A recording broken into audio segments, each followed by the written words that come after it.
در شهر اوش در جنوب قرقیزستان طرفداران میلیس میرزا احمدوف رئیس سابق این شهر تظاهرات کرده و خواستند بینای شهرداری را اشغال کنند، اما ماموران پلیس مانع آنها شدند. میرزا احمدوف که در انتخابات رئیس شهر از نامزدی طرفداری رئیس جمهور قرقیزستان شکست خورد، میگوید در رایدی به نفع رقیبش تقلب کردند. عین زمان او از طرفدارانش خواست پراکنده شوند و گفت که از نتیجه انتخابات شکایت میکند.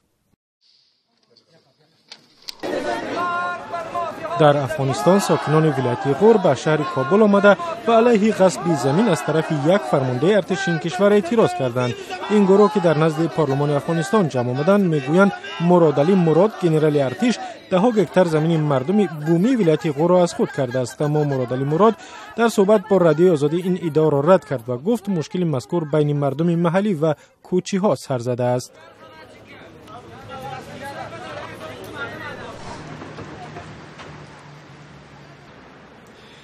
وزارت بهداشت گرجستان وعده داد که برای مردم بیخانه در شهر تفلیس یک سرپناه دائمی می‌سازد که نخستین تجربه در کشور است. حکومت گرجستان از این پیشتر برای تقریباً 200 نفر مردم بیخانه در شهر تفلیس خیمه زد تا زمستان را در شرایط مناسب‌تر پسی سر کنند.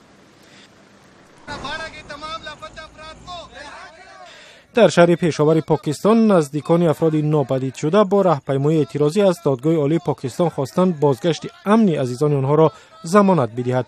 خانواده‌های تظاهرگر میگویند ماموران امنیتی و خدمات مخصوص پاکستان صدها نفر را از جمله خویشاوندان آنها را با اتهام ارتباط با تندگرایان اسلامی ربوده و در بازداشتگاه‌ها نگه می‌دارند.